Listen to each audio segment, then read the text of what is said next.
Muy buenos días. Les saludo en el amor maravilloso de nuestro Señor y Salvador Jesucristo. Les quiero compartir la tercera parte del tema acerca de la mujer tsunamita. Recuerden ustedes que la mujer tsunamita era una mujer estéril y ya era avanzada de edad, aunque la Biblia no lo descifra así, pero su marido sí era una persona ya vieja, una persona ya casi anciana.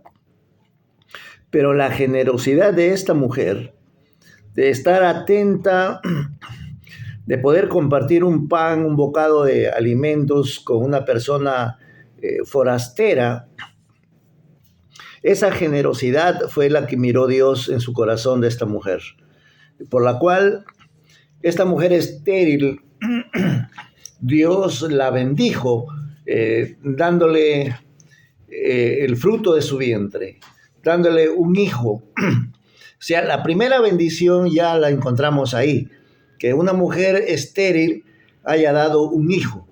¿Y por qué dio este hijo? Dios le premió de esta manera, porque esta mujer se desprendió atendiendo a este varón. Y este varón era un varón de Dios, no era cualesquiera, era un profeta de Dios. Es por eso que la mujer le habla a su marido, le dice: este hombre que pasa por nuestra casa, me parece que es un varón de Dios. Hagámosle una enramada para que él habite cuando pase por aquí. Y así lo hizo.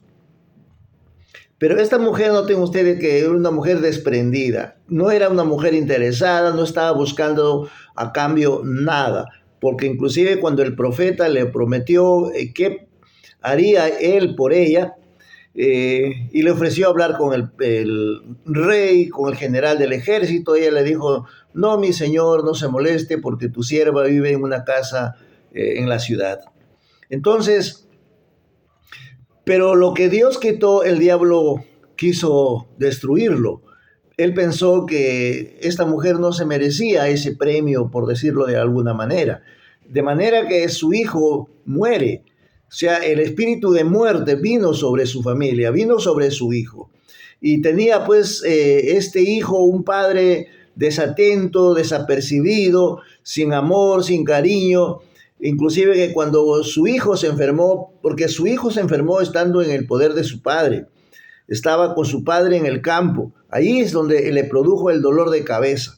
No sabemos si constantemente lo acostumbraría a llevarlo al campo a que se asolee y tal vez producto de ello fue que le vino ese dolor de cabeza. No lo sabemos, pero más o menos podemos deducir que esto se pudo haber dado así.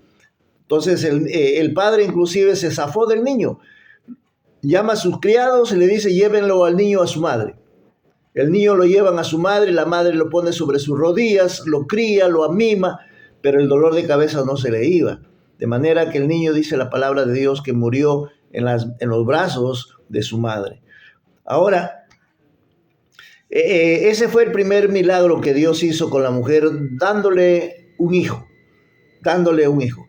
El segundo milagro fue que, bueno, el niño murió, ya lo sabemos, y el profeta, por la misericordia de Dios, lo resucitó al niño.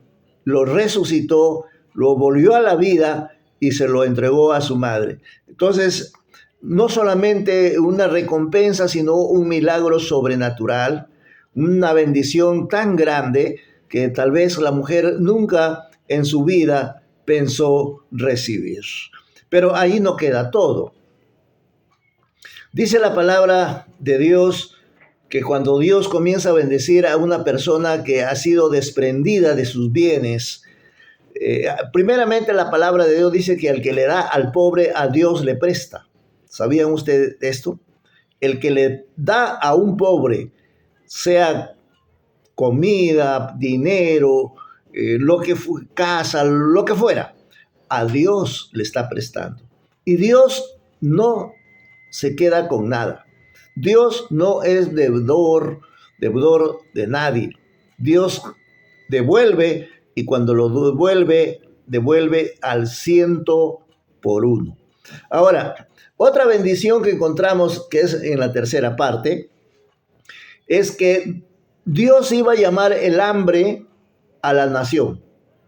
Siempre esto se producía cada vez que el pueblo pecaba contra Dios, o Dios los entregaba a las manos de los enemigos, ya sean a los madianitas, a los filisteos, a los amalecitas, a cualesquiera. Dios los entregaba a manera de castigo. Y después de algunos años que lo golpeaban a la nación, entonces ellos volvían, se arrepentían, volvían a Dios y Dios los perdonaba. Pero en esta vez Dios llama el hambre a la nación. Y para que no sufra la mujer, miren ustedes, Dios la tuvo presente. Dios le manda al profeta a hacerle saber a la mujer que puede irse a vivir a cualquier lugar que ella escogiera, porque Dios había llamado al hambre en la tierra. Y esta mujer se fue de su nación, se fue de su país, dejando sus chacras, su casa, sus sembríos, sus árboles frutales, lo que fuera, porque los 7 años que iban a venir iban a ser de calamidad. Entonces la mujer se va a los filisteos a vivir por 7 años, pero al cabo de los 7 años, nuevamente la tierra comienza a producir y la mujer escucha que había lluvia sobre la tierra, nuevamente regresa. Y cuando regresa la mujer, resulta que se encuentra que le habían invadido todo lo que ella había dejado. Le habían cogido sus chacras, todo lo que eran sus tierras, sus plantas frutales, su casa, de manera que la mujer no tenía dónde poner su pie.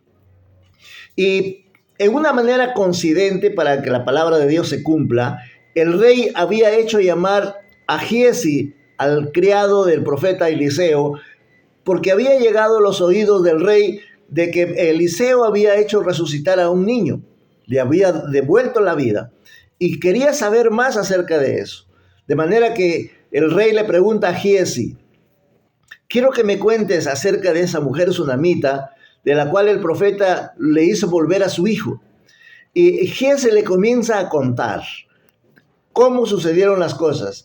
Mientras que le estaba contando, la mujer venía con su hijo a reclamarle al rey que le habían tomado su chacra y todo lo que había tenido cuando ella no estuvo acá y se había ido por causa del hambre, la cual Dios se lo había dicho. Entonces, ¿qué hace el rey? Mientras le escuchaba a la mujer, le dice Giezi: ve, esa es la mujer y ese es su niño, el cual el profeta hizo resucitar. Y esto le interesó al rey escuchar esto.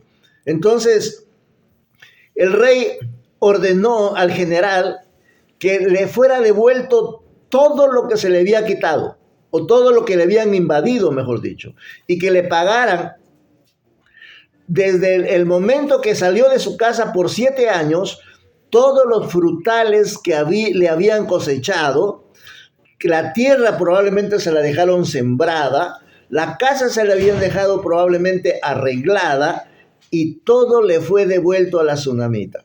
De manera, hermanos, que cuando Dios premia, Dios bendice, Dios hace estas cosas, no lo hace porque a Él le place hacer.